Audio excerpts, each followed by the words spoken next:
Hello नमस्कार दोस्तों, फिर से स्वागत है आपका आज की हमारी इस नई क्लास में। आज की क्लास का टॉपिक है हमारा सामान्य हिंदी। हाँ दोस्तों, हिंदी से जुड़े बहुत ही महत्वपूर्ण प्रश्न मैं इस क्लास में लेकर आया हूँ। क्लास बहुत ही इम्पोर्टेंट होने वाली है दोस्तों, तो क्लास को पूरी एंड तक देखना। तो आज की क्लास का हमारा पहला प्रश्न है, हिंदी वर्णमाला में कुल कितने स्वर हैं? ऑप्शन है 10, 11, 12 या 13। तो हिंदी वर्णमाला में जो स्वर है दोस्तों, उनकी संख्या है कुल 13। तो ऑप्शन डी आपका यहाँ पे करेक्ट आंसर हो जाएगा दोस्तों। अगला प्रश्न है हमारा प्रश्न नंबर 2। री किस प्रकार का स्वर है दोस्तों? ह्रस्व, दीर्घ, संयुक्त या अयोगवाह? तो री जो है दोस्तों वह ह्रस्व स्वर है। ऑप्शन ए आपका यहाँ पे करेक्ट आंसर हो जाएगा दोस्तों। अगला प्रश्न है हमारा प्रश्न नंबर 3। अंग और अह क्या कहलाते हैं? जो स्वर के पीछे जो होते हैं दोस्तों, अंग अह जो स्वर हैं वह क्या कहलाते हैं? तो दोस्तों यह अयोगवाह कहलाते हैं। ऑप्शन सी आपका यहाँ पे करेक्ट आंसर हो जाएगा दोस्तों। अगला प्रश्न है हमारा, हिंदी में व्यंजनों की कुल कितनी संख्या होती है? 33, 35, 36 या 39? तो हिंदी में जो व्यंजन होते हैं दोस्तों, इनकी संख्या होती है कुल 39। ऑप्शन डी आपका यहाँ पे करेक्ट आंसर हो जाएगा दोस्तों। अगला प्रश्न देखते हैं। अगला प्रश्न है हमारा, च, छ, ज, झ कौन सा वर्ग है? वर्ग बताना है दोस्तों आपको कि च, छ, ज, झ जो है यह कौन सा वर्ग है। तो यह च वर्ग है दोस्तों। हिंदी में हिंदी व्यंजनों में जो वर्ग होते हैं, तो इसमें से ये जो आपको दिखाई दे रहा है ये च वर्ग में आता है। ऑप्शन बी आपका यहाँ पे करेक्ट आंसर हो जाएगा दोस्तों। अगला प्रश्न है हमारा प्रश्न नंबर 6। प, फ, ब, भ कौन सा वर्ग है? तो ये प वर्ग में आते हैं दोस्तों। तो ऑप्शन सी आपका यहाँ पे करेक्ट आंसर हो जाएगा। अगला प्रश्न देखते हैं। अगला प्रश्न है हमारा, नाम बताने वाले शब्द क्या कहलाते हैं दोस्तों? सर्वनाम, संज्ञा, क्रिया या विशेषण? तो जो नाम बताते हैं दोस्तों उन्हें वह शब्द कहलाते हैं संज्ञा। ऑप्शन बी आपका यहाँ पे करेक्ट आंसर हो जाएगा दोस्तों। अगला प्रश्न है हमारा प्रश्न नंबर 8। दिल्ली कौन सी संज्ञा है? जातिवाचक, भाववाचक, व्यक्तिवाचक या समूहवाचक? तो दोस्तों दिल्ली जो है यहाँ पे व्यक्तिवाचक संज्ञा हो जाएगी, क्योंकि दिल्ली एक ही है, सिर्फ एक। तो जातिवाचक हम इसे नहीं कह सकते हैं, ये हो जाएगी दोस्तों व्यक्तिवाचक। ऑप्शन सी आपका यहाँ पे करेक्ट आंसर हो जाएगा दोस्तों। अगला प्रश्न देखते हैं। अगला प्रश्न है हमारा, भीड़ जो शब्द है यह कौन सी संज्ञा है? जातिवाचक, समूहवाचक, भाववाचक या व्यक्तिवाचक? तो भीड़ जो है दोस्तों वह एक समूहवाचक संज्ञा हो जाएगी। ऑप्शन बी आपका यहाँ पे करेक्ट आंसर हो जाएगा, भीड़ यानी कि समूह। अगला प्रश्न है हमारा, संज्ञा के स्थान पर प्रयोग होने वाले शब्द क्या कहलाते हैं दोस्तों? विशेषण, क्रिया, सर्वनाम या अव्यय? तो संज्ञा के स्थान पर प्रयुक्त होने वाले शब्दों को हम सर्वनाम कहते हैं। ऑप्शन सी आपका यहाँ पे करेक्ट आंसर हो जाएगा दोस्तों।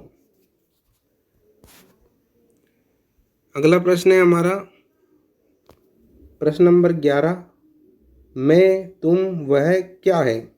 ये जो तीनों शब्द है दोस्तों, मैं, तुम, वह, ये क्या है? संज्ञा है, सर्वनाम है, क्रिया है या विशेषण है? तो मैं, तुम, वह, ये तीनों दोस्तों सर्वनाम है। ऑप्शन बी आपका यहाँ पे करेक्ट आंसर हो जाएगा। अगला प्रश्न है हमारा प्रश्न नंबर 12। जो शब्द संज्ञा की विशेषता बताते हैं वह क्या कहलाते हैं? क्रिया, सर्वनाम, विशेषण, अव्यय? तो जो शब्द संज्ञा की विशेषता बताते हैं दोस्तों वह कहलाते हैं विशेषण। ऑप्शन सी आपका यहाँ पे करेक्ट आंसर हो जाएगा दोस्तों। संज्ञा की विशेषता विशेषण बताते हैं। ऑप्शन सी आपका यहाँ पे करेक्ट आंसर हो जाएगा दोस्तों। अगला प्रश्न है हमारा प्रश्न नंबर 13। मीठा आम में मीठा क्या है? संज्ञा, विशेषण, सर्वनाम या क्रिया? तो मीठा आम जो है दोस्तों, मीठा क्या है? तो मीठा यहाँ पर विशेषण है दोस्तों। आम कैसा है? आम मीठा है, तो यह है उसकी विशेषता बता रहा है दोस्तों। तो जो विशेषता बताता है उसे हम विशेषण कहते हैं। ऑप्शन बी आपका यहाँ पे करेक्ट आंसर हो जाएगा दोस्तों। अगला प्रश्न है हमारा कार्य का होना या करना क्या कहलाता है? संज्ञा, विशेषण, क्रिया या सर्वनाम? तो कार्य का करना या होना, ये दोनों दोस्तों क्रिया कहलाता है। ऑप्शन सी आपका यहाँ पे करेक्ट आंसर हो जाएगा। अगला प्रश्न है हमारा प्रश्न नंबर 15। राम दौड़ता है में क्रिया क्या है? राम है दौड़ता या राम दौड़ता? तो दोस्तों यहाँ पर जो क्रिया है, क्रिया हो जाएगी दोस्तों दौड़ना। राम क्या कर रहा है? दौड़ रहा है, तो दौड़ना क्या है? क्रिया। तो ऑप्शन सी आपका यहाँ पे करेक्ट आंसर हो जाएगा दोस्तों। अगला प्रश्न है हमारा प्रश्न नंबर 16। वर्तमान काल का उदाहरण कौन सा है? वह गया, वह जाता है, वह जाएगा या वह गया था? तो वर्तमान काल का जो उदाहरण है दोस्तों वो है हमारा ऑप्शन बी, वह जाता है। ऑप्शन बी आपका यहाँ पे करेक्ट आंसर हो जाएगा दोस्तों। अगला प्रश्न है हमारा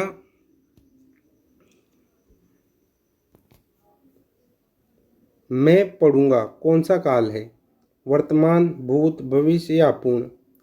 तो मैं पढ़ूंगा, यह आपको इसमें काल बताना है। तो मैं पढ़ूंगा इसमें है दोस्तों, वो है दोस्तों भविष्य काल। ऑप्शन सी आपका यहाँ पे करेक्ट आंसर हो जाएगा दोस्तों, क्योंकि यहाँ पर मैं पढ़ रहा हूँ या मैं पढ़ चुका हूँ ऐसा कुछ नहीं है। यहाँ पर लिखा है मैं पढ़ूंगा, यानी कि मैं बाद में पढ़ूंगा, यानी कि वो भविष्य काल का एक उदाहरण हो जाएगा दोस्तों। अगला प्रश्न है हमारा प्रश्न नंबर 18। भूतकाल का उदाहरण कौन सा है?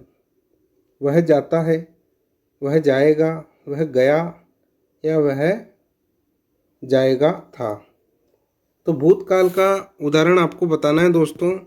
तो भूतकाल का जो उदाहरण है दोस्तों वो है ऑप्शन सी, वह गया। ऑप्शन सी आपका यहाँ पे करेक्ट आंसर हो जाएगा दोस्तों। अगला प्रश्न देखते हैं। अगला प्रश्न है हमारा वाक्य में कर्ता का चिन्ह क्या है? को, से, ने या का? तो कर्ता ने, यानी कि कर्ता का जो चिन्ह है वो है ने। ऑप्शन सी आपका यहाँ पे करेक्ट आंसर हो जाएगा दोस्तों। अगला प्रश्न देखते हैं प्रश्न नंबर 20। राम ने रोटी खाई वाक्य है, में कर्ता कौन है? या राम ने रोटी खाई इसमें कर्ता कौन है? रोटी खाई, राम ने। तो इस शब्द में जो कर्ता है दोस्तों वो है राम।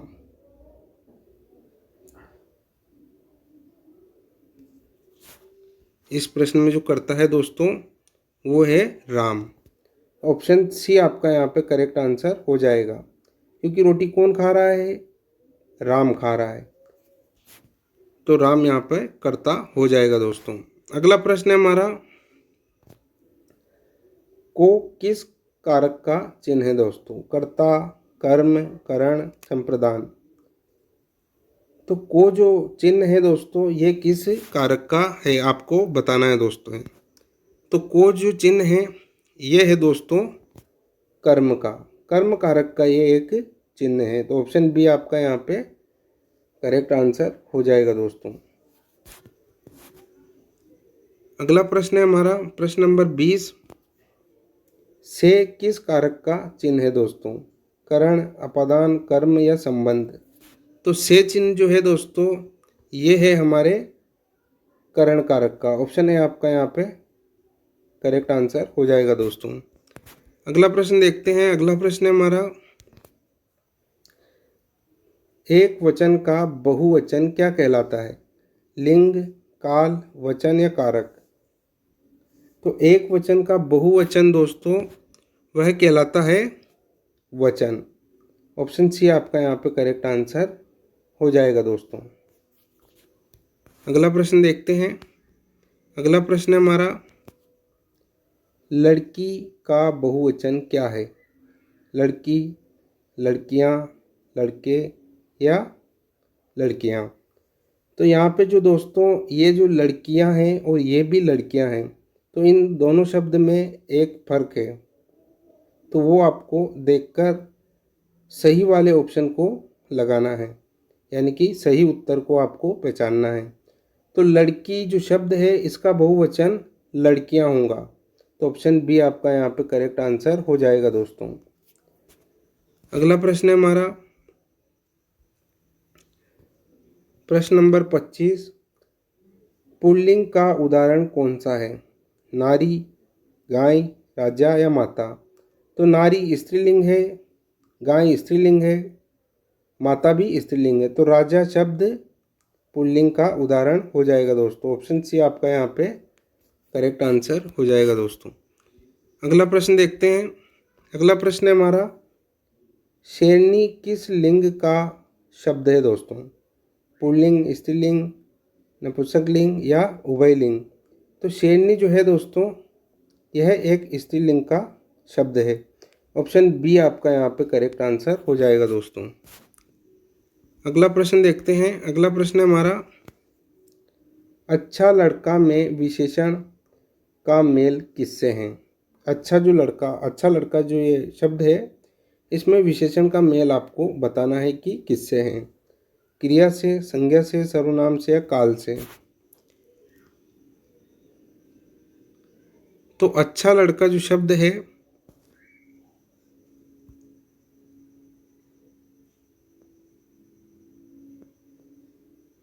अच्छा लड़का जो शब्द है इसमें विशेषण का मेल जो है दोस्तों वो है हमारा यहाँ पे संज्ञा से। ऑप्शन बी आपका यहाँ पे करेक्ट आंसर हो जाएगा दोस्तों। अगला प्रश्न देखते हैं। अगला प्रश्न हमारा, रामेश्वर में कौन सी संधि है? स्वर, व्यंजन, विसर्ग या यण। तो रामेश्वर शब्द जो है इसमें दोस्तों हमारी स्वर संधि है। ऑप्शन ए आपका यहाँ पे करेक्ट आंसर हो जाएगा दोस्तों। अगला प्रश्न देखते हैं। अगला प्रश्न है हमारा, देव प्लस आलय का संधि रूप क्या होगा? तो देव प्लस देवधन आलय का संधि रूप होगा यहाँ पे देवालय। ऑप्शन ए आपका यहाँ पे करेक्ट आंसर हो जाएगा दोस्तों। अगला प्रश्न है हमारा, राजपुत्र कौन सा समास है? द्वंद्व, तत्पुरुष, बहुव्रीहि या अव्ययी भाव। तो राजपुत्र जो शब्द है दोस्तों इसमें समास है वो है दोस्तों, ये आपको मुझे कमेंट में बताना है। राजपुत्र जो शब्द है इसमें कौन सा समाज है ये आप मुझे कमेंट में बताना। इसका आंसर आप मुझे कमेंट में ज़रूर बताना दोस्तों। क्लास को अभी तक आपने लाइक नहीं किया हो तो क्लास को एक लाइक कर दो, और चैनल पे नए हो तो चैनल को सब्सक्राइब कर दो। मिलते हैं ऐसी ही अगली क्लास में, जब तक के लिए धन्यवाद दोस्तों।